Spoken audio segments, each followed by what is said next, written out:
La palabra de Dios contenida en este libro es la verdad que acepto creer, es la enseñanza que me comprometo a seguir y es la esperanza que me atrevo a confesar. Nada me impide recibirla, nadie me evitará que la haga parte de mi vida y por ningún motivo dejaré de proclamarla. Estoy aquí para leerla, oírla. Amén. Fieles se llama la serie que estudiaremos ahora. Está basada en todo el libro de Daniel, en algunos pasajes, y hay un versículo bíblico que es la base de todo. Lo leen conmigo, por favor. Este versículo va a aparecer en la pantalla. ¿Me ayudan, por favor? Nomás píquenle a lo que sigue. No. Es un versículo que aparece debajo del título solamente, hermanos. Está al principio de la... ¿O ya estaba ahí? Muy bien, ¿lo dicen conmigo? Ahí se mero. Y Daniel propuso en su corazón no contaminarse. Esta es la base de eso.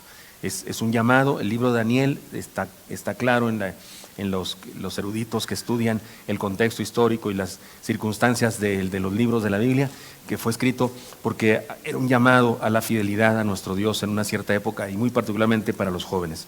El mensaje de hoy se llama, me ayudan por favor adelantándole, se llama para el conflicto filosófico el conocimiento superior. La semana pasada dijimos para el conflicto ético la abstinencia sabia. Ahora este principio, para el conflicto filosófico el conocimiento superior. Vamos a la introducción del programa noticioso y pongan atención porque sí nos da contexto, nos ayuda a entender en qué contexto acontecieron estas cosas. Adelante.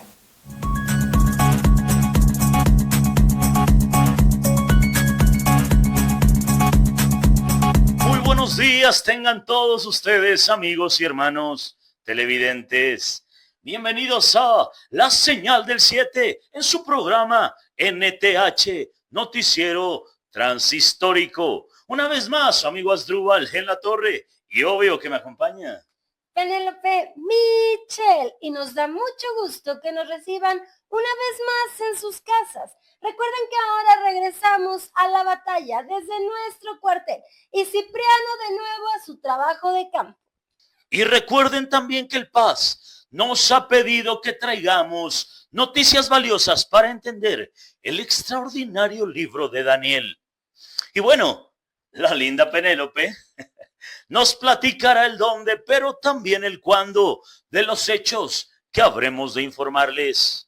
Así es, nos trasladaremos al siglo VI a.C., a la impresionante ciudad de Babilonia, en los dominios de Nabucodonosor, en el tercer año de su reinado. Y como vimos en el programa anterior, las cosas no han sido sencillas para nuestro reportero Cipriano Casiodoro, rey valedor. Eso es verdad. El buen Cipri está haciendo un gran trabajo, arriesgando la vida para conseguirnos la información que necesitamos para entender mucho mejor la palabra de Dios. Adelante con las entrevistas, compañero de aventuras. Penélope, Asdrúbal, brothers, sisters, pues con la novedad de que en esta ocasión yo no busqué una cita con Nabucodonosor. La verdad, después de la primera, me dije, ay, nanita, nunca más estaré delante de este tipo. Pero resulta que él me mandó llamar. ¿Qué? ¿En serio, mi Cipri? Como lo oyen, el gran, bueno, ni tanto, Nabucodonosor me mandó llamar y tuve que ir. Ni modo de desobedecerlo estando en sus dominios. Pero sí pensé que eran mis últimos días. Pero, pues, como pueden ver, no fueron, porque sigo vivito y coleando. Gracias a Dios. Bueno, ¿y qué pasó, mi Cipri? ¿Para qué te quería? Pues eso sí está raro. Primero me quería preguntar si yo tampoco estaba dispuesto a comer de su comida y beber de su vino. Y yo, aunque en este tiempo no tendríamos problema con ello, le dije que en el pastel, que yo no le entraba esos platillos aunque fueran manjares. Y me preguntó por qué. Y le expliqué que era nuestra manera de mostrar fidelidad a nuestro Dios. Y como que no le gustó. Pero luego me preguntó otras cosas y me dejó preguntarle cosas a él. Y la cosa se puso su avena con su arroz. No, hombre, padrísimo. Él preguntaba y yo le contestaba, luego yo le preguntaba y él contestaba y así hasta que por poco él... Bueno, mejor véanlo en la entrevista. Cipriano Casiodoro, usted es un hombre extraño. en su forma de vestir, ese curioso sombrero y su forma de hablar. Oh, no, él también. Pero los cautivos de Judá de los que usted me dijo que me podían ayudar, con mis sueños son más raros aún. He ordenado la muerte de todos los magos, astrólogos, encantadores y caldeos, y todos están temblando de miedo, menos ellos. Y un tal Daniel dice que puede ayudarme con lo de mi sueño. Nunca he visto gente tan segura y atrevida. Yo tampoco, pero sí sé por qué son así. ¿Por qué? Dime tú, extraño mago extranjero. Escucho. Son seguidores del Dios más poderoso del universo, por no decir el único que de verdad existe, y saben que Él los trajo aquí con algún propósito y pretenden ser fieles a ese Dios en tierra extraña. ¿De qué estás hablando, maguito extranjero? ¿Acaso no conoces a los dioses de este gran imperio, Babilonia? Ah, la verdad, no los conozco, ni me gustaría conocerlos. Yo también soy seguidor del único Dios verdadero. Si no me cree, ¿qué le cuesta? Haga la prueba, acepta a Daniel que quiere venir a explicarle. ¿Quién eres tú para darme órdenes? Atrevido. ¡Guardias! Llévenselo con los cautivos de Judá que tienen audiencia conmigo. Y cuando se me pase el mal humor, tráiganme ese tal Daniel y a sus amigos. Te detuvieron, te arrestaron, te encarcelaron. Pues algo así, pero pues no. ¿Pero te dañaron o te lastimaron, mi Cipri? Solo el orgullo y el corazón, porque sí me espanté un montón. ¿Y entonces qué sucedió? Pues algo bien padre, porque fue allí donde conseguí la entrevista que les compartí la semana pasada. ¿Quieren ver otra parte de ella? Sí, claro. Por favor, adelante. Ahí les va. Otra cosa, joven Daniel. ¿Les gustaron los nombres que les pusieron aquí en Babilonia? No, claro que no. Nuestros nombres tienen que ver con nuestras convicciones y con nuestra fe. El mío, Daniel, significa Dios es mi juez. El de Ananías significa Dios es clemente. Misael significa ¿quién como mi Dios? O nadie como mi Dios. Y el nombre de Azarías significa Dios es ayudador. ¿Ve lo importante que es eso? Todo tiene que ver con Jehová, nuestro Dios y nuestro Señor. Y los nuevos nombres, la verdad, sí están bien gachos. Pero, ¿qué significan? Nos avergüenzan. Pero le explico. El mío, Belsasar, contiene una especie de petición al dios babilonio Bel, que significa Señor. Es como si alguien dijera, Bel, protege su vida. A Ananías, a él le pusieron Sadrach, que significa bajo el mando de Aku, el dios de la luna. A Misael le pusieron Mesac, que significa lo mismo pero en relación a un dios falso. En lugar de decir ¿quién como Dios? Significa ¿quién como Aku? Y a Azarías le pusieron Abed-Nego, que significa siervo de Nebo. Como puede ver, lo que intentaron hacer fue cambiarnos nuestra identidad espiritual. ¿Y lo lograron? Por supuesto que no.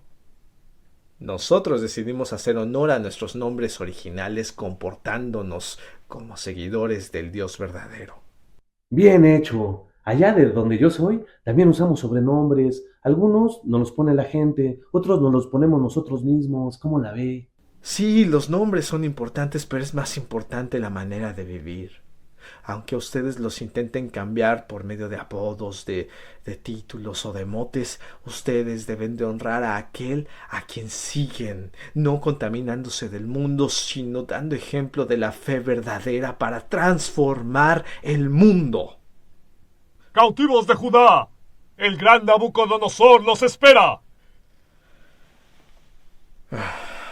Y usted, mago extranjero, no se mueva.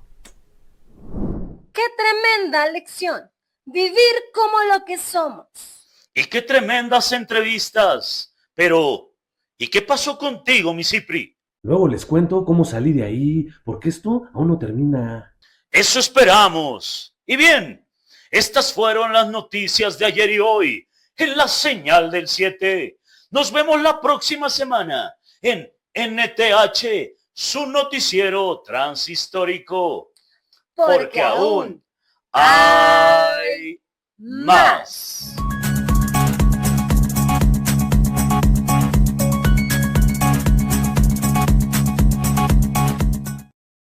Hermanos, y podemos entender dónde surge este pasaje. Es el capítulo 2, cuando Daniel interpreta el sueño de Faraón. Y voy a pedir a un lector que me ayude. Alguien, puede ser tú, hermano, alguien que lea muy bien. Tendría que leer de la pantalla con un micrófono para guardar mi garganta un poquito. Puede ser de la pantalla porque es el texto acá. Ahí va a estar. Si nos ayudan, hermanos, con un micrófono que lo tenga sentado acá, el hermano va a estar para hacer las lecturas. Muy bien, pero yo me introduzco entonces. Hermanos míos, para el conflicto filosófico, el conocimiento superior. Daniel tuvo que enfrentarse con la crema innata de la filosofía, la ciencia, la astrología, la literatura. Todas las ciencias en aquella época no estaban tan especializadas las expresiones científicas como el día de hoy. Así es que las personas que sabían de una cosa sabían de todo. Y él se tuvo que enfrentar con esas personas y se mantuvo firme en su fe y en su conocimiento de Dios. El día de hoy los jóvenes estudiantes y profesionistas particularmente, aunque todos los seres humanos, todos grandes también, pero especialmente los jóvenes, digamos, en ese nivel, preparatoria, universidad, y los profesionistas se tienen que enfrentar a situaciones similares como las de Daniel. La verdad es que el libro fue escrito para eso, para este contexto que estoy hablando. La efervescencia religiosa el día de hoy y filosófica de la globalización que vivimos ustedes y yo, también nos pone a temblar porque surgen cada cosa. Me acuerdo cuando hace algunos años, ¿se acuerdan del libro aquel que se llamó Código Da Vinci? ¿Se acuerdan de eso? Fue triste para mí que yo era pastor ya aquí de Oreb, varios hermanos jovencitos y señoritas muy listas, personas muy capaces, que yo tenía una opinión de su fe en Cristo muy firme, todas golpeadas por la vida y citas conmigo: pastor, ese libro, ¿qué hacemos? Porque no sé si se acuerda de lo que decía el libro. Es una novela, por Dios, porque una novela nos pone a temblar, porque un tipo se pone a escribir cosas que él mismo dice que son mentiras. Él lo dijo públicamente, dijo, es una novela, nada de eso es así, yo hice una novela. Por cierto, vendió millones, ¿verdad? Se hizo rico, pero había gente nerviosa porque el cristianismo, que puso en tela de juicio el cristianismo, ya acabó con la iglesia, y había gente queriendo platicar conmigo. Sí pasa, tristemente, sí pasa eso. Es un desafío. Sin embargo, igual que Daniel, en vez de sucumbir ante dichas ideas, ustedes y yo debemos entender, y hay un principio que es el que voy a enseñar: el conocimiento superior de la palabra. Para el conflicto filosófico, el conocimiento superior de la palabra. Para el conflicto moral, ético-moral, dijimos la semana pasada, la abstinencia sabia. Si no sabes, lo hago, no lo hago, pues abstente y punto, se acabó. Es sabio no hacer cosas. Y luego averiguas qué dice Dios. Pero para el conflicto filosófico, para estas ideas que van y vienen, y personas que dicen, científicos que dicen que han descubierto o han inventado una teoría para demostrar que no hay Dios. No sé si saben ustedes, pero se manejan cada mentira en el mundo. Hay quienes piensan que los grandes científicos del mundo son ateos todos, y que la gente que seguimos creyendo en Dios son la gente así de abajo. 95% de los premios Nobel de la historia de la humanidad han sido creyentes en Dios. 95%. Solo 5% han sido no creyentes, ateos. No necesariamente cristianos, algunos sí cristianos, pero todos creyentes en Dios, todos reconociendo que hay un ser superior que hizo el universo. 95%. Es que cuando te dicen, no, es que los científicos, ¿cuáles científicos? ¿De cuáles hablamos? Porque algunos están chuecos en sus datos, tienen datos equivocados, como dijo aquel, yo tengo otros datos.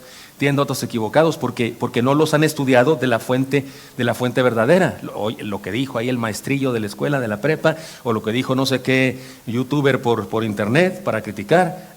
Pero si tú analizas bien, vete a la lista, hay una página para ver todos los nombres de los premios Nobel. Si no me crees, pues búscala. Existe en internet, es información, ¿cómo se dice? Información a disposición de todos, y ve y analízalos todos, y luego vas estudiando la vida de cada uno. No son tantísimos, no son millones, no te preocupes. Y cuando investigas la vida de cada uno, te vas a dar cuenta que 95% de ellos eran creyentes en un Dios, no eran ateos, solo algunos lo eran.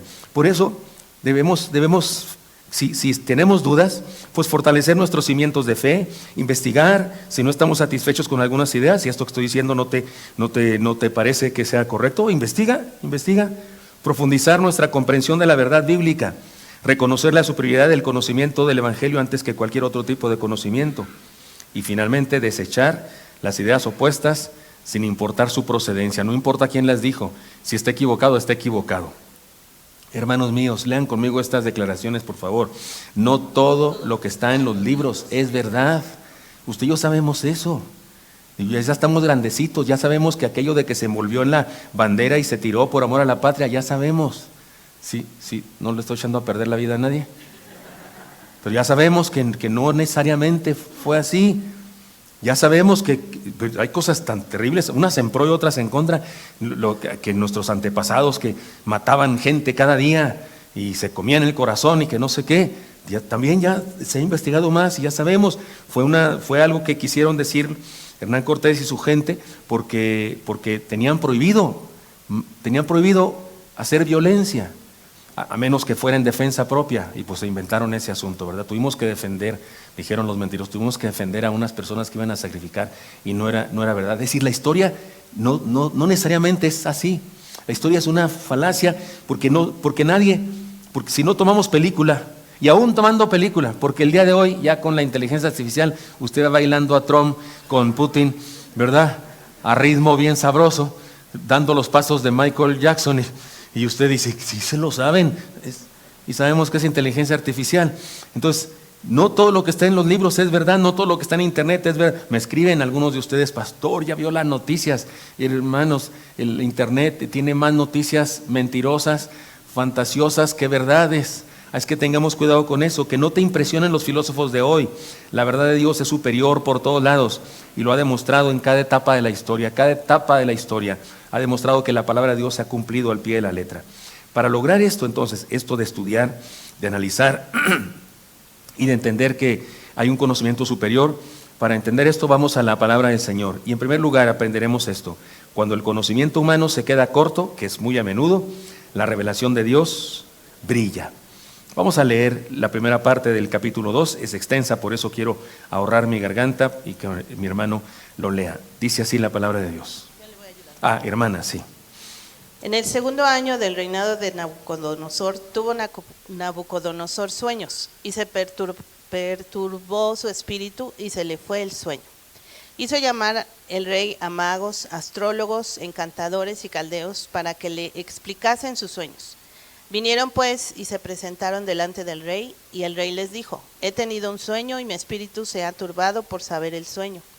Entonces hablaron los caldeos al rey en lengua aramea: Rey, para siempre vive. Di el sueño a tus siervos y te mostraremos la interpretación. Respondió el rey y dijo a los caldeos: el asunto lo olvidé. Si no me mostráis el sueño y su interpretación, seréis hechos pedazos y vuestras casas serán convertidas en muladares. Y si me mostraréis el sueño y su interpretación, recibiréis de mis dones y favores y gran honra. Decidme pues el sueño y su interpretación. Respondieron por segunda vez y dijeron: diga el rey el sueño a sus siervos y le mostraremos la interpretación. El rey respondió y dijo: yo conozco ciertamente que vosotros ponéis dilaciones porque veis que el asunto se me ha ido. Si no me mostráis el sueño, una sola sentencia hay para vosotros. Ciertamente preparáis respuesta mentirosa y perversa que decir delante de mí, entre tanto que pasa el tiempo. Decidme, pues, el sueño, para que yo sepa que me podéis dar su interpretación. Los caldeos respondieron delante del rey y dijeron: no hay hombre sobre la tierra que pueda declarar el asunto del rey. Además de esto, ningún rey, príncipe ni señor preguntó cosa semejante a ningún mago, ni astrólogo, ni caldeo. Porque el asunto que el rey demanda es difícil y no hay quien lo pueda declarar al rey, salvo los dioses cuya morada no es con la carne. Gracias, hermana. Algunas ideas claras, evidentes en este pasaje. El conocimiento humano es limitado, falible y temporal. Así es siempre, el conocimiento de ahora también. El día de hoy hay una exaltación del conocimiento humano, nos creemos mucho los seres humanos, nos decimos que hemos investigado muchas cosas, que sabemos muchas cosas, y por supuesto que sí ha habido un gran avance científico y tecnológico, por supuesto que sí, pero sigue siendo limitado. Solo el conocimiento de Dios es soberano, revelador y suficiente para comprender la realidad y el futuro. Los mismos magos de Babilonia lo confesaron. Ellos dijeron, esto no hay un ser humano que lo pueda saber, rey. Porque, oiga, analizando el asunto, no pensemos, a veces nosotros nos guiamos o interpretamos la Biblia en base a películas o de caricaturas para niños que se hacen de la Biblia, y debemos tener cuidado. Mis hijos tenían un cassette que se llamaba Daniel y sus amigos, muy lindo, era una obra fantástica, me encantaba, y salía esta historia, y musicalmente hablando estaba bien linda. La canción de El horno de fuego era la más suave, porque era un ritmo padrísimo. No hace calor en el horno, no, estaba padrísimo.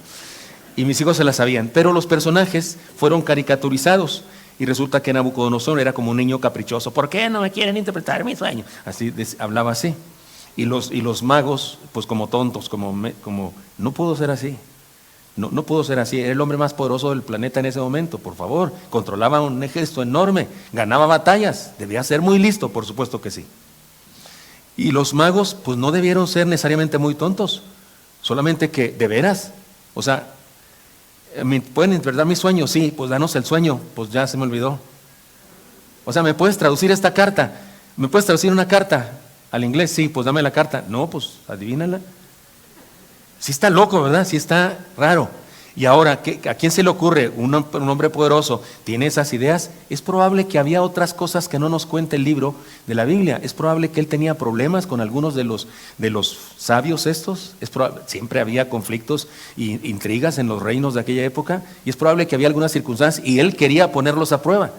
Como diciendo, ¿se creen muy listos ustedes? ¿Se creen muy listos como para adivinar el futuro a través de sueños? Si tienen ese poder, ¿por qué no pueden adivinar cuál es el sueño que yo tuve? Si son tan listos para hacer eso, para poderles creer que pueden interpretar un sueño del asunto futuro, pues necesitan demostrármelo adivinando qué soñé. Y pone a prueba eso. No sabemos qué había entre manos. Lo que sabemos seguramente es que Dios estaba presente y estaba tramando esas cosas. Pero está clarísimo que el conocimiento humano es limitado. Babilonia tenía expertos, los más grandes del mundo. Los más grandes del mundo en aquella época, en cuestión de ciencia, tecnología, literatura, lo que sea. Babilonia tenía expertos, pero no tenía revelación, ese es el detalle. He aquí la gran diferencia del conocimiento cristiano, que no es un conocimiento que nosotros conseguimos a través de nuestro estudio, sino es un conocimiento que Dios nos reveló. El problema no era falta de datos, sino falta de luz. Vivimos, insisto, en una época en la que se exalta el conocimiento y la ciencia y la tecnología y la psicología y la filosofía, etcétera, etcétera. El día de hoy hay personas que no pueden vivir sin su psicólogo y piensan que es lo normal, lo básico de la vida, que todo el mundo debe tener un psicólogo. Está de moda, de hecho, tener psicólogo, ¿no? Es que voy con el psicólogo, voy con la psicóloga. Está de moda eso. Sin embargo, este pasaje nos recuerda que hay preguntas trascendentales que la ciencia humana no puede resolver. ¿Cuál es el origen y el sentido de la vida? ¿Cómo comenzó todo? ¿Qué nos depara el futuro? ¿Alguien controla la historia? ¿Hay algo detrás de la historia dirigiendo? ¿A dónde vamos cuando morimos? El conocimiento humano colapsa y solo Dios puede resolver estas preguntas. ¿Se acuerdan de aquel hombre que les he contado que decía, tengo un reloj que me dice a qué hora debo levantarme, pero no tengo uno que me diga por qué debo levantarme? En ocasiones hay gente que no tiene propósito y eso ninguna ciencia, ni las matemáticas, ni la química, ni la física nos lo puede resolver. Babilonia era el centro intelectual del mundo antiguo, pero aún ahí Dios demuestra que su conocimiento es incomparable. El conocimiento humano es, insisto, extremadamente limitado. Solo basta con reconocer todos los huecos que tenemos en el conocimiento humano, eslabones perdidos, misterio y teorías sin resolución que nos aquejan.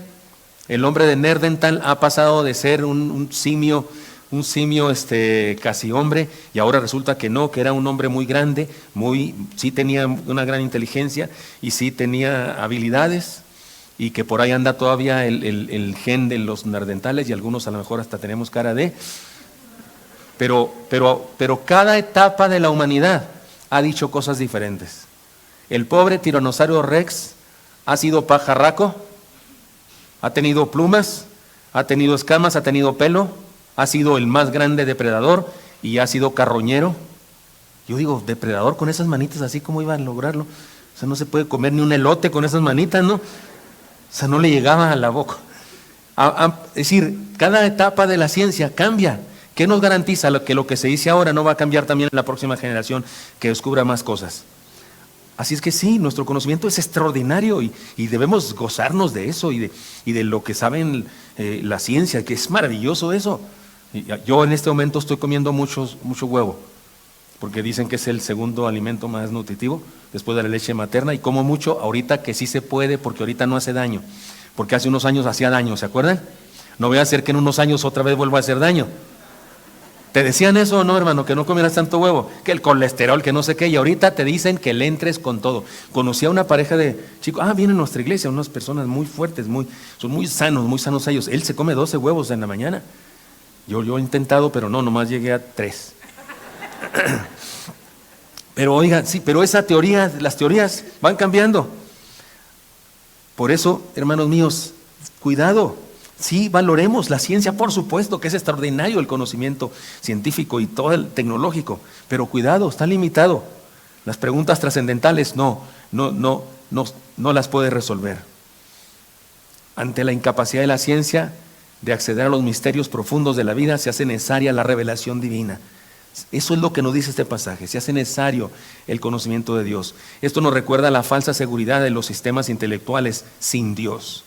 No creamos en ningún sistema de conocimiento que niega a Dios. Algo está muy mal si algo niega a Dios. Lo dice la Biblia, 2 pasajes de la Escritura que son muy similares. Dijo el necio en su corazón, no hay Dios.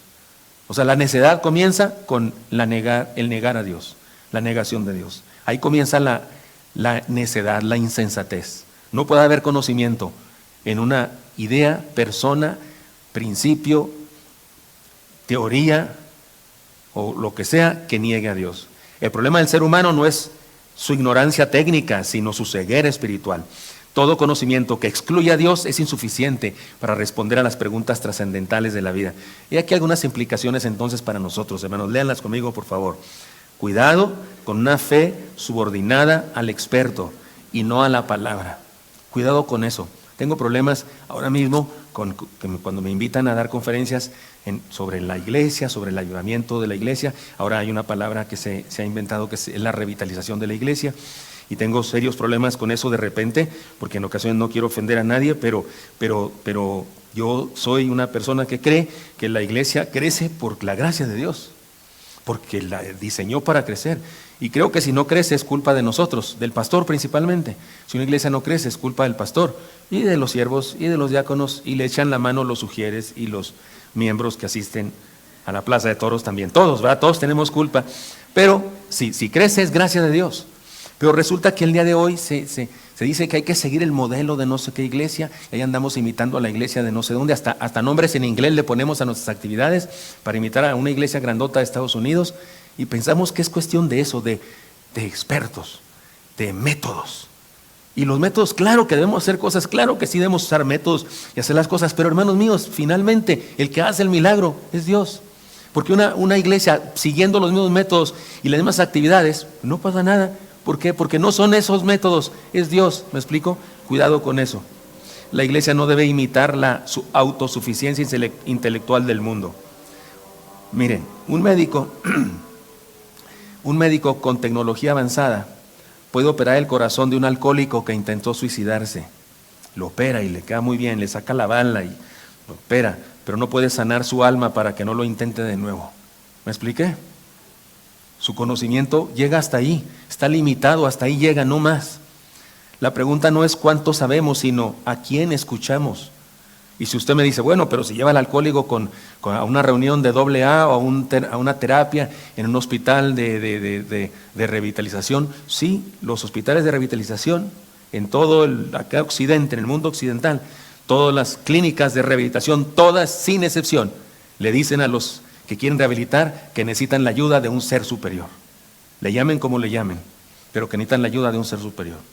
Porque sí, sin Dios no hay milagro, no hay bendición. La pregunta no es cuánto sabemos, sino a quién escuchamos. La iglesia no debe temer a la tecnología, pero sí resistir la tentación de sustituir la revelación por el cálculo. Me han hecho preguntas sobre la inteligencia artificial. Es mi opinión personal que la inteligencia artificial nos va a destruir. Un día de estos tal vez va a ser un instrumento para la destrucción humana, no sé, no lo digo yo, también lo dice el primero que descubrió este asunto de la inteligencia artificial e hizo las primeras cosas, hasta dice que está arrepentido de haberlo hecho. No lo digo yo, sin embargo, yo digo que sí debemos usarla para bien. Cuando alguien me pregunta, digo, sí debemos usarla para bien. Pero cuidado, no hagas sermones con la inteligencia artificial, por favor. Que te ayude la inteligencia artificial a encontrar todos los comentarios sobre un versículo bíblico que hay en diferentes libros. Eso es fantástico, nos puede ayudar. Yo tengo una biblioteca Logos que de alguna manera ya era una inteligencia artificial. Le pongo un versículo bíblico, hay una letrita ahí que dice busque todo en torno a este texto y me saca todos los comentarios. Antes tenía que llenar ahí la mesa de la casa de todos los comentarios que quería estudiar, ahora no, ahora me los pone en mi pantalla, padrísimo. Pero cuidado, no caigamos en la tentación de sustituir la revelación por el cálculo. Es más, ¿saben que hay una iglesia en cierta parte del mundo que es de inteligencia artificial?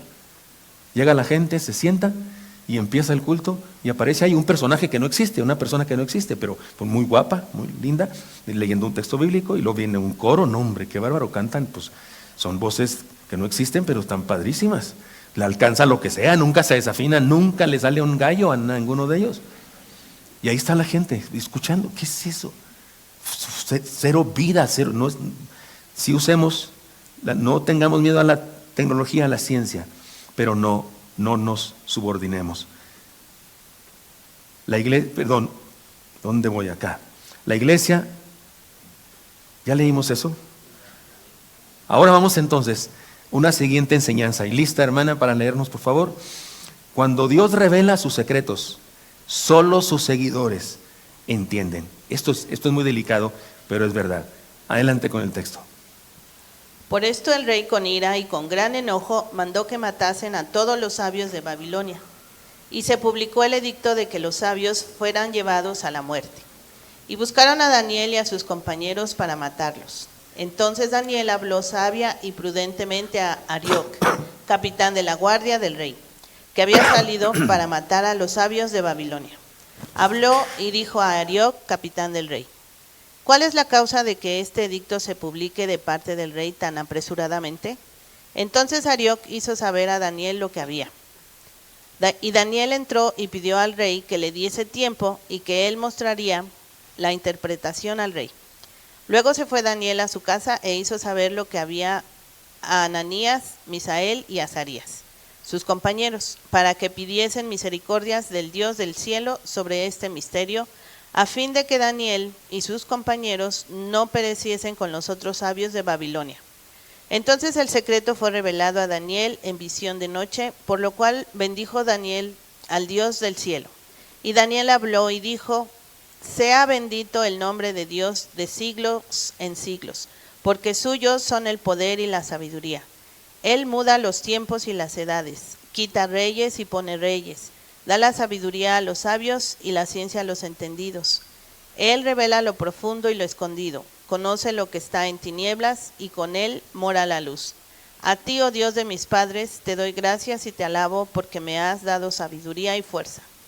Y ahora me has revelado lo que te pedimos, pues nos has dado a conocer el asunto del rey. Amén. Gracias a Dios. Esta última parte, la que estaba subrayada, es un canto, es una doxología. Se puso a cantar el hermano Daniel. Esta es una expresión de alabanza a nuestro Dios.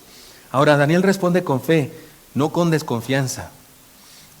Recurre a dos cosas fundamentales de la vida de un cristiano, del conocimiento cristiano. Recurre a dos cosas fundamentales del conocimiento cristiano que es superior a cualquier otro conocimiento. La oración, busca a Dios, habla con Dios, y a sus amigos, su comunidad de fe. No tenía una sinagoga ahí en Babilonia, no había una iglesia cristiana, por supuesto el cristianismo aún no existía, pero él buscó a sus amigos, su comunidad de fe. Eso es conocimiento nuestro. Ahí es donde ustedes y yo nos nutrimos, donde nos sanamos, donde nos ayudamos. Número uno, con Dios, relación vertical. Número uno, con nuestra iglesia, relación horizontal. ¿Se dice así? Sí, horizontal. Y él recurre a eso. Y Dios responde revelando el misterio, el sueño y la interpretación. No sé cómo fue. Tal vez también él soñó lo mismo que Nabucodonosor, no sé. Pero Dios le responde, por supuesto, al buscar esto.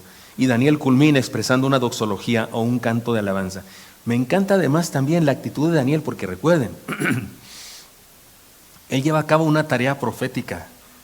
¿Y cuán lejos está esta actitud de este profeta de la actitud faramayesca y, ¿cómo se dice?, escandalosa de algunos profetas del día de hoy? Daniel no fue con Nabucodonosor, te reprendo, Nabucodonosor, por la sangre de Cristo, que no sé qué. Declaro que él...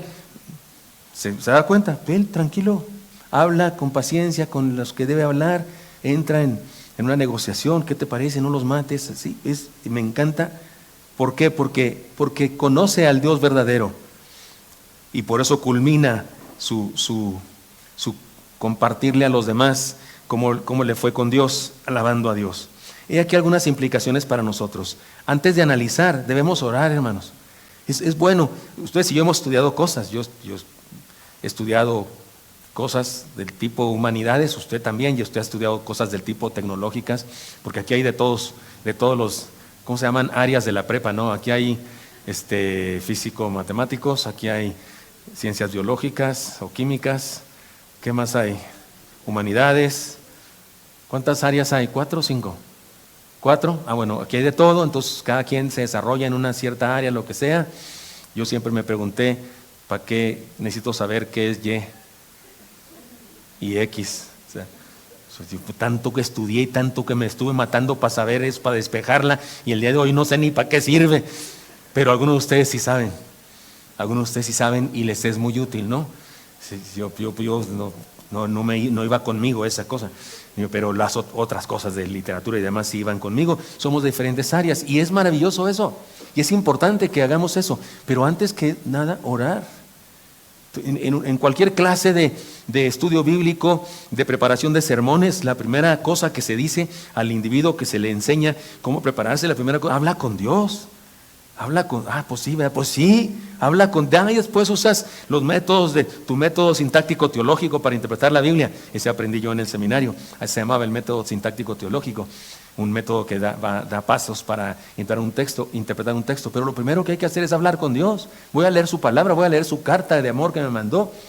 Primero hablo con Él, si no, no voy a entender ni papa.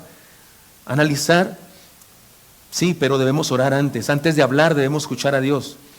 La iglesia debe formar creyentes con convicciones bíblicas, no solo con opiniones bien informadas, sino convicciones bíblicas. La iglesia usa la ciencia humana, pero no se somete a ella. El verdadero conocimiento comienza con la revelación divina y se vive por la gracia de Dios. Como dijo el sabio Salomón allá en Proverbios, el principio de la sabiduría, ¿qué es, hermanos míos? El temor de Jehová, saber que hay Dios. Entender que hay un Dios. El que comienza negando a Dios ya la torció, ya su conocimiento está contaminado. Pero además, hermanos míos, cuando Dios revela la historia es porque conoce el final, y esta enseñanza es fantástica. Cuando Dios conoce la historia revela la historia, porque aquí una revelación. Dios le habló a Nabucodonosor y le dijo lo que iba a pasar después de él, varios siglos, lo que iba a pasar después de él. Y cuando Dios revela la historia es una bendición, porque entonces ya sabemos, Él conoce el final. Vamos a leer el texto a partir del versículo 24 ahora. Adelante, hermana. Después de esto fue Daniel a Arioc, al cual el rey había puesto para matar a los sabios de Babilonia, y le dijo así: no mates a los sabios de Babilonia, llévame a la presencia del rey y yo le mostraré la interpretación. Entonces Arioc llevó prontamente a Daniel ante el rey y le dijo así: he hallado un varón de los deportados de Judá, el cual dará al rey la interpretación. Respondió el rey y dijo a Daniel, al cual llamaban Belsasar: ¿podrás tú hacerme conocer el sueño que vi y su interpretación? Daniel respondió delante del rey diciendo: el misterio que el rey demanda, ni sabios, ni astrólogos, ni magos, ni adivinos lo pueden revelar al rey. Pero hay un Dios en los cielos, ¿dónde está?, el cual revela los misterios, y él ha hecho saber al rey Nabucodonosor lo que ha de acontecer en los postreros días. He aquí tu sueño y las visiones que has tenido en tu cama. Estando tú, oh rey, en tu cama, te vinieron pensamientos por saber lo que había de ser en lo porvenir, y el que revela los misterios te mostró lo que ha de ser. Y a mí me ha sido revelado este misterio, no porque en mí haya sabiduría, más sabiduría que en todos los vivientes, sino para que se dé a conocer al rey la interpretación y para que entiendas los pensamientos de tu corazón. Tú, oh rey, veías, y he aquí una gran imagen. Esta imagen, que era muy grande y cuya gloria era muy sublime, estaba en pie delante de ti, y su aspecto era terrible. La cabeza de esta imagen era de oro fino, su pecho y sus brazos; de plata, su vientre y sus muslos de bronce; sus piernas de hierro, sus pies en parte de hierro y en parte de barro cocido. Estabas mirando hasta que una piedra fue cortada, no con mano, e hirió a la imagen en sus pies de hierro y de barro cocido, y los desmenuzó. Entonces fueron desmenuzados también el hierro, el barro cocido, el bronce, la plata y el oro, y fueron como tamo de las eras del verano. Y se los llevó el viento sin que de ellos quedara rastro alguno. Mas la piedra que hirió a la imagen fue hecha un gran monte que llenó toda la tierra. Este es el sueño. También la interpretación de él diremos en presencia del rey. Tú, oh rey, eres rey de reyes, porque el Dios del cielo te ha dado reino, poder, fuerza y majestad. Y donde quiera que habitan hijos de hombres, bestias del campo y aves del cielo, él los ha entregado en tu mano. Y te ha dado el dominio sobre todo. Tú eres aquella cabeza de oro. Y después de ti se levantará otro reino inferior al tuyo, y luego un tercer reino de bronce, el cual dominará sobre toda la tierra. Y el cuarto reino será fuerte como el hierro. Y como el hierro desmenuza y rompe todas las cosas, desmenuzará y quebrantará todo. Y lo que viste de los pies y los dedos, en parte de barro cocido de alfarero y en parte de hierro, será un reino dividido, mas habrá en él algo de la fuerza del hierro, así como viste hierro mezclado con barro cocido. Y por ser los dedos de los pies en parte de hierro y en parte de barro cocido, el reino será en parte fuerte y en parte frágil. Así como viste el hierro mezclado con barro, se mezclarán por medio de alianzas humanas, pero no se unirán el uno con el otro, como el hierro no se mezcla con el barro. Y en los días de estos reyes, el Dios del cielo levantará un reino que no será jamás destruido, ni será el reino dejado a otro pueblo. Desmenuzará y consumirá a todos estos reinos, pero él permanecerá para siempre. De la manera que viste que del monte fue cortada una piedra, no con mano, la cual desmenuzó el hierro, el bronce, el barro, la plata y el oro. El gran Dios ha mostrado al rey lo que ha de acontecer en lo porvenir, y el sueño es verdadero y fiel su interpretación.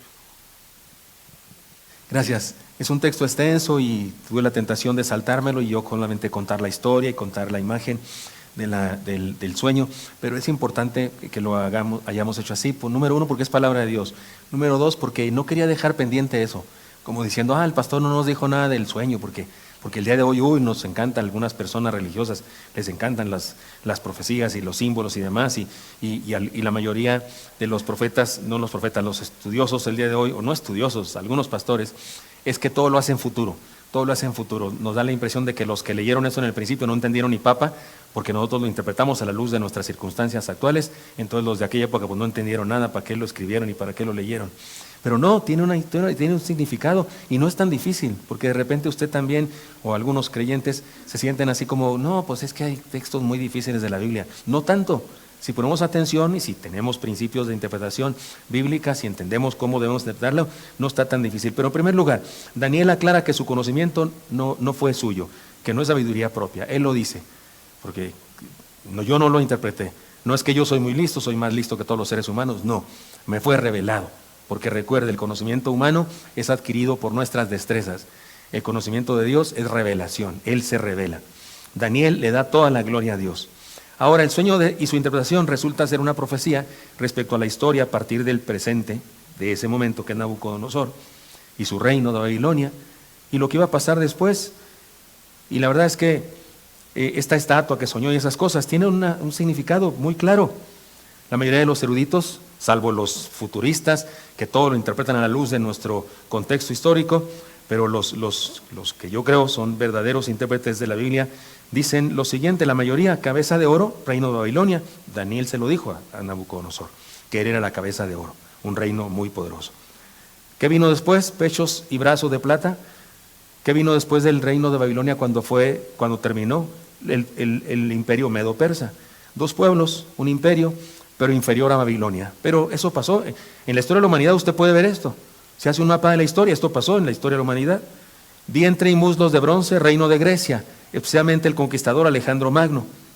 Pies de hierro mezclados con barro, Roma, un imperio que quiso dominar a todas las naciones y las unió a todas, aunque les permitió seguir creyendo sus cosas y demás. Un imperio fuerte y destructor, pero dividido.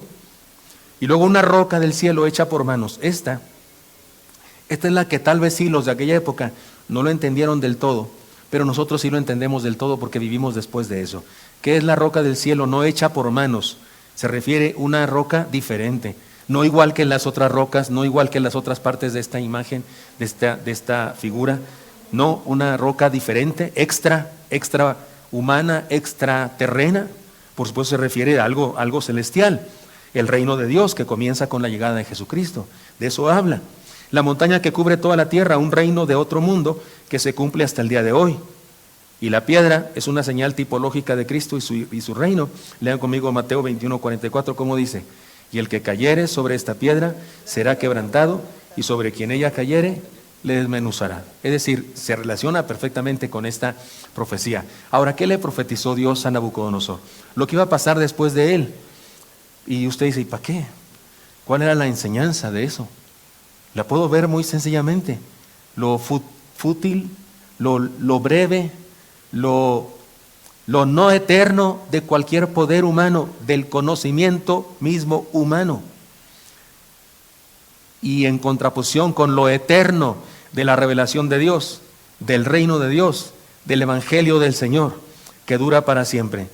Sabemos que esta profecía se fue cumpliendo paso a paso. Eso pasó en la historia. Babilonia, le siguió el imperio persa, medo-persa, que a su vez fue conquistado por los griegos con Alejandro Magno. Después llegó Roma con un poder aplastante, pero corrompida desde adentro. Y fue en esa época cuando nació Jesús, la roca que vino a poner fin a los reinos de este mundo. Los detalles no son lo importante es el significado teológico, espiritual que tiene.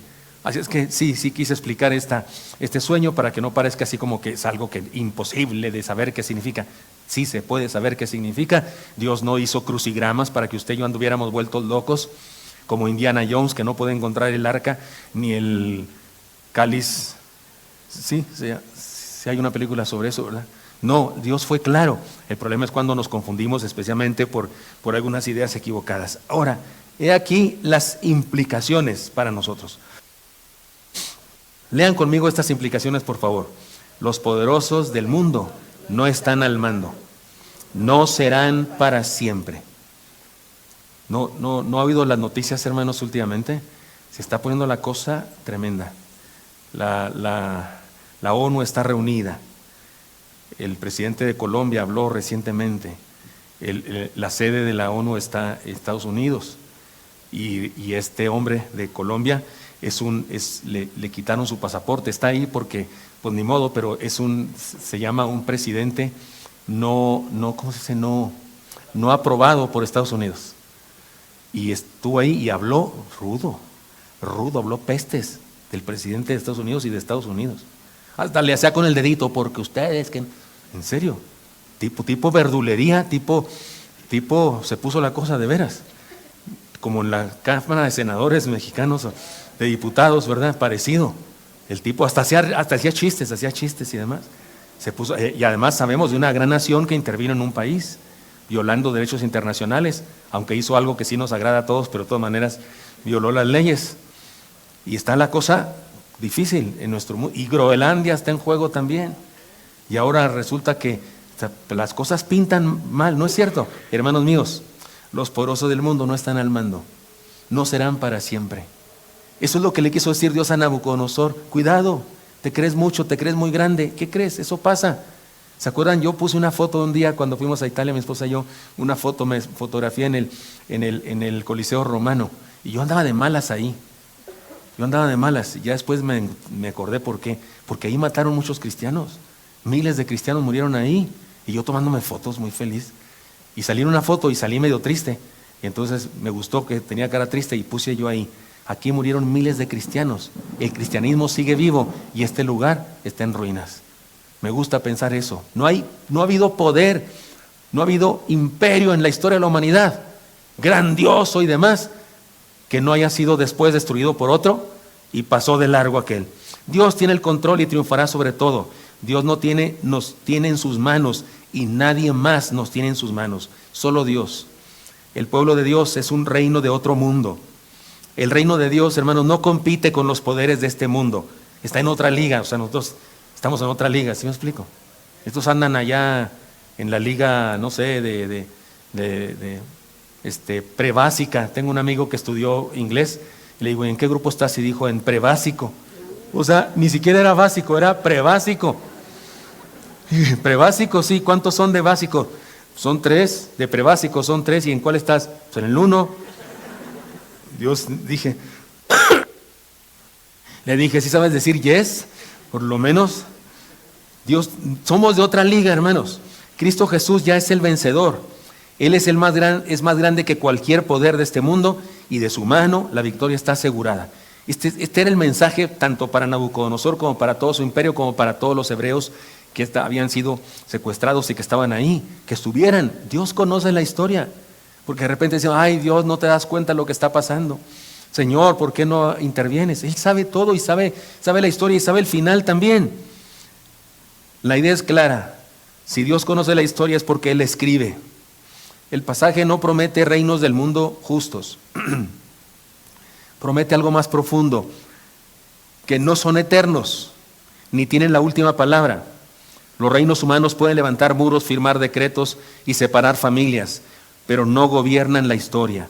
Daniel le recuerda a un rey poderoso que su reino también pasará, y al mismo tiempo le recuerda al pueblo de Dios que algo más importante, lean conmigo eso por favor, nuestras vidas no están en manos de los gobernantes, sino en manos de Dios. Este es un mensaje, me refiero a este texto, es un mensaje que todos los presidentes del mundo el día de hoy debían recibirlo. Todos deben recibirlo, especialmente los de los más poderosos. También hubo unas amenazas de un ministro de China, ¿no lo oyeron hablar ustedes? Fue muy serio, dijo, nosotros somos un país de paz, dice, pero sí contestamos las agresiones. Si alguien quiere negociar con nosotros, trabajar con nosotros, trabajaremos juntos. Si alguien quiere pelear con nosotros, pelearemos.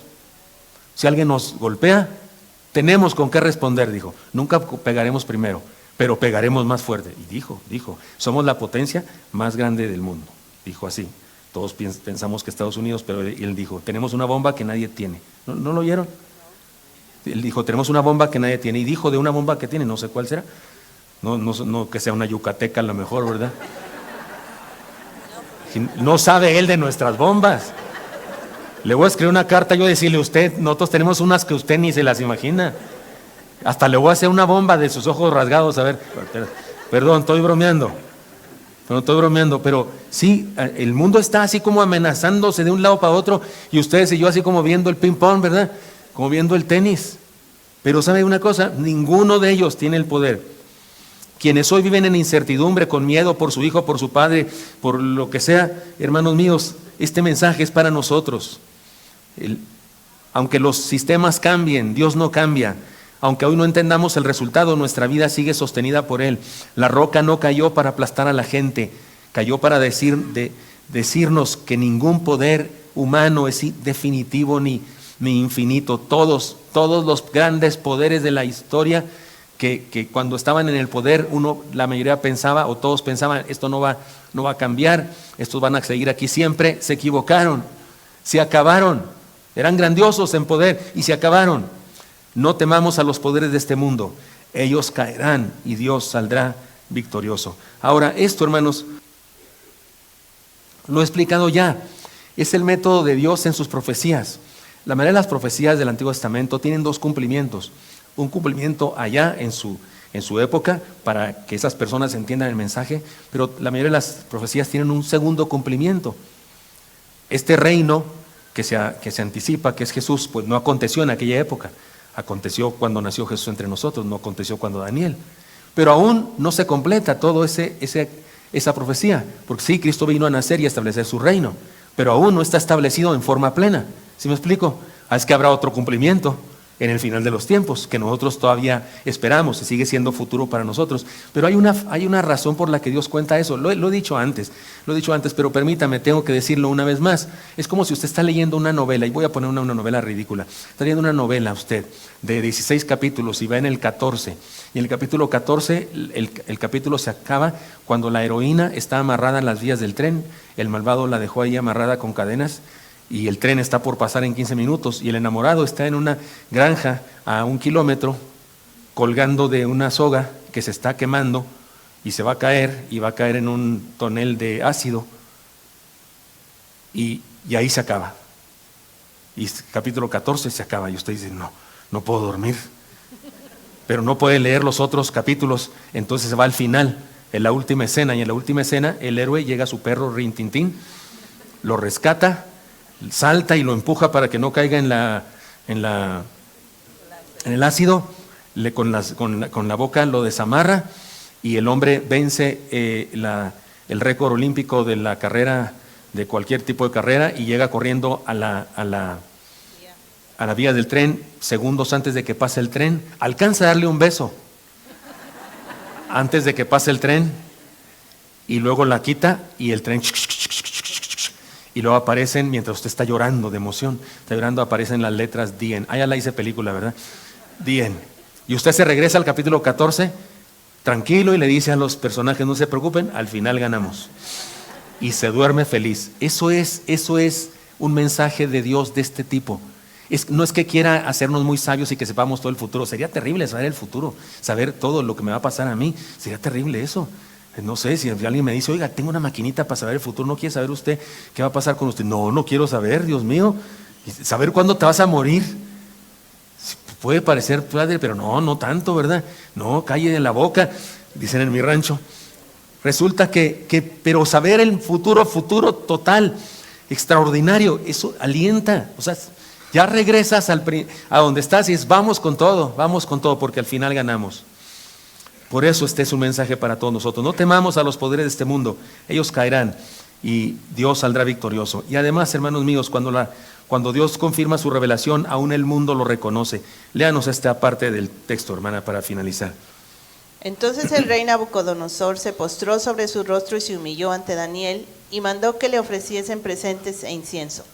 El rey habló a Daniel y dijo: ciertamente el Dios vuestro es Dios de dioses y Señor de los reyes, y el que revela los misterios, pues pudiste revelar este misterio.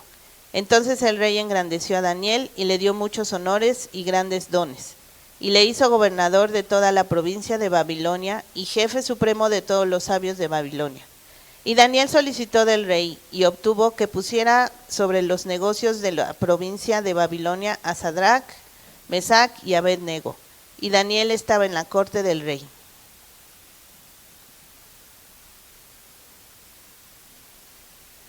Amén.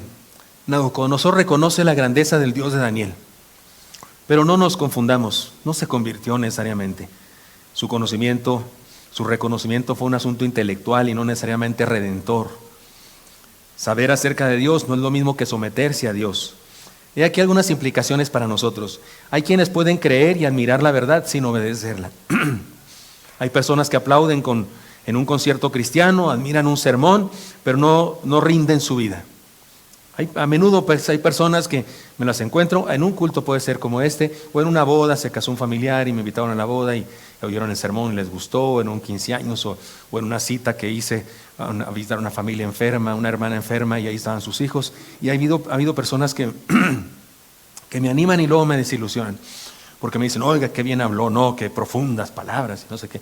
Cosas que aquí digo con sencillez y a usted no le parecen tan profundas, pero a gente que ignorante, pues sí le parecen. Y me dice, qué profundas palabras y no sé qué. Yo siempre he creído eso. Bueno, yo soy agnóstico, pero yo siempre... Entonces, ¿en qué quedamos? ¿Sí conoce gente así?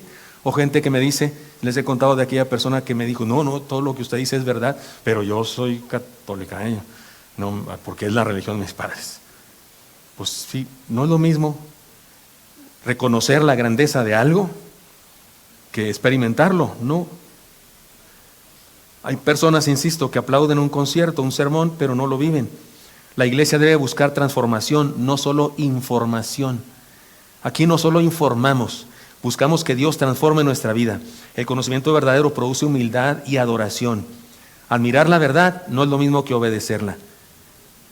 Quien recibe la revelación de Dios se convierte y le sigue y le obedece. Fuera de eso, todo lo demás es hipocresía. Todo lo demás es religiosidad, legalismo. Todo lo demás es costumbre. Y no, eso no es lo que Dios quiere. Dios quiere que nos convirtamos, es decir, demos vuelta a nuestro camino, experimentemos una transformación y le sigamos con todo el corazón. Tengo un desafío para nosotros, finalmente, hermanos míos.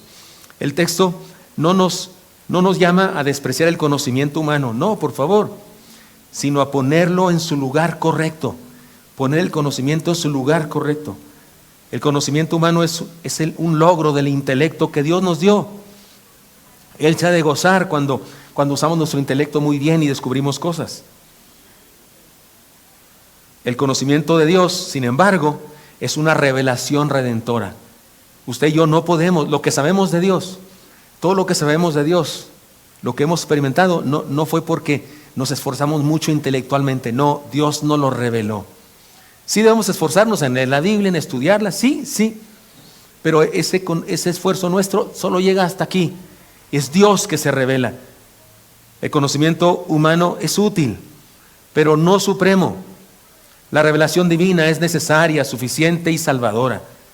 Hace falta, a todo ser humano le hace falta la revelación de Dios. Y le hace más falta revelación de Dios que conocimiento humano. Es bueno tener conocimiento humano, pero sin la revelación de Dios no sirve para nada.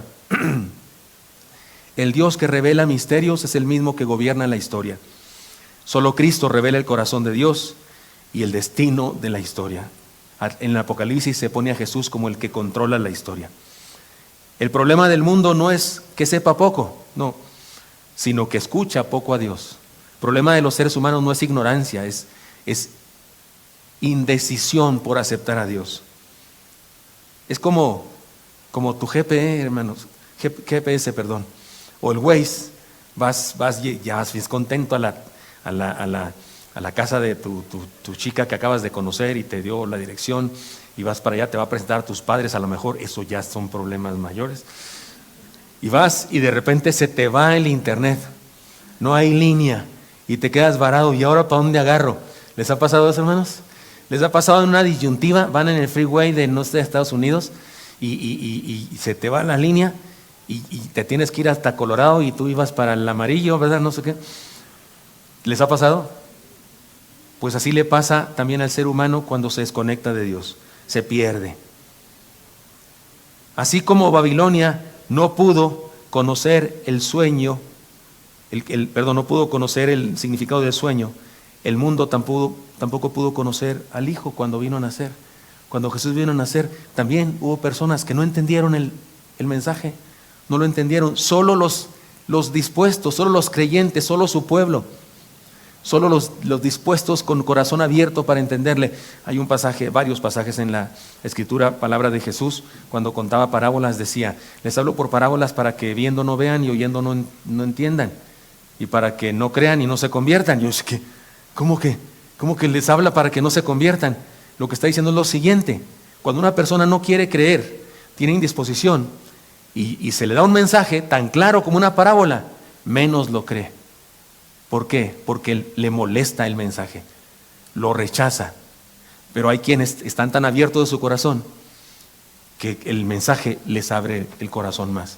Por eso también dijo Jesús: y al que no tiene, aún lo que tiene le será quitado, y al que tiene le será dado más. ¿Se acuerdan de eso? Está hablando de eso, está hablando de disposición del corazón. Hay gente que rechaza deliberadamente el mensaje de Dios, le hace más duro el corazón todavía, porque no es problema de conocimiento, es problema de voluntad. Hermanos míos, una nota importante: Dios solo es conocido por Él mismo, o sea, a Dios solo lo puede conocer Dios. Por eso Él tuvo que revelársenos. Revelación, darse a conocer. Él tuvo que revelársenos, porque solo Él puede conocerse a sí mismo. Así que todo lo que usted y yo sabemos de Él es porque Él nos lo reveló. ¿Se acuerdan cuando Jesús preguntó: ¿quién dice la gente que soy? Pues que Juan el Bautista, uno de los profetas, no sé qué. ¿Y quién dicen ustedes que soy? ¿Se acuerdan quién fue el aplicado del grupo? Pedrito. Tú eres el Cristo, el Hijo del Dios viviente. Jesús se lo dijo. Bienaventurado eres, Simón, hijo de Jonás, porque no te lo reveló carne ni sangre. No lo aprendiste en la escuela, no lo aprendiste en el seminario, no lo aprendiste leyendo un libro, no, sino mi Padre. Bienaventurado eres porque no te lo reveló sangre ni carne, o sea, ningún ser humano, sino mi Padre que está en los cielos. El conocimiento que usted y yo tenemos, que nos fue revelado por Dios, eso es conocimiento superior. Y no deberíamos nunca subordinarlo al conocimiento humano, a los métodos, a los expertos, etcétera, etcétera. Por eso no concibo la idea de que personas vayan con un psicólogo inconverso, lleven a su hijo que tiene problemas de identidad, no sé, que lo llevan con un psicólogo, por favor, ya sabemos para dónde lo va a guiar. No podemos hacer eso. En esa área de la vida, esa área de la ciencia, la psicología, psique, alma, esa área debemos buscar a gente creyente, personas que tengan sana el alma, personas que en el alma tengan a Dios, al Dios eterno verdadero. La psicología no es ciencia exacta, como otras cosas que nuestro corazón, pues que tengo tapadas las arterias, pues sí, están tapadas, es trabajo de plomería, fina, pero plomería al fin. ¿No es cierto? Te meten una cosita y te destapan ahí como un sí, ¿verdad? Destapacaños. Te destapan. A mí me querían hacer eso, decían que eso tenía yo, me lo iban a hacer. Había otra posibilidad, me dijeron, la otra posibilidad era ponerme un puente, quitándome de una arteria por acá, un cachito, y lo metían acá, y lo amarraban de este lado, con cinta adhesiva, Resistol 5000, un chicle, para que mi arteria coronaria, que estaba obstruida, pues le salía por acá y luego se metía para el otro lado. ¿A poco no es plomería fina, pero plomería? Eso sí es así, exacto. Si es una cosa así, si se tiene que hacer así, tiene su lógica matemática, física. Pero el alma es otra cosa. Eso es algo complejo que solo Dios está en sus manos y el conocimiento que viene de Él está en ese nivel. Y por eso, hermanos míos, experimentemos su revelación, experimentémosla, estemos abiertos al conocimiento de su palabra, a su revelación, y seamos fieles en tierra ajena, porque hace falta eso. Y cuidado con someter el conocimiento de Dios a la filosofía, a las ideologías, a la ciencia humana. Y más aún cuando el mundo está lleno de mentiras, cuando los de las ideologías dicen que se ha demostrado, mentira, no se ha demostrado nada. Que se quitó de la lista de enfermedades una enfermedad que tiene que ver con la identidad sexual. No se quitó a través de un gran estudio que se hizo, una gran estadística, una gran investigación científica microscópica. Mentira, fue quitado por cuestiones políticas de ahí, no fue un estudio de nada. Sin embargo, hay científicos que han seguido estudiando y han demostrado que no hay gen intermedio, no hay gen homosexual. El ser humano, cada célula de su cuerpo es hombre o mujer, cada célula de su cuerpo, no solo una parte, todo su ser.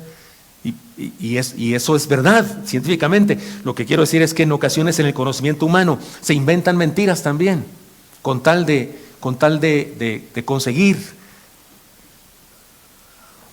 ¿cómo se llama?, adeptos, o conseguir manipular a las multitudes. Por eso, lean conmigo la última cosa que dice ahí, 2 frases finales. Lean conmigo, por favor. Experimentemos su revelación y seamos fieles en tierra ajena. Porque estamos en Babilonia, ustedes y yo. Y no me refiero a que estamos en Babilonia. Me refiero, vivimos en el poder de un imperio humano.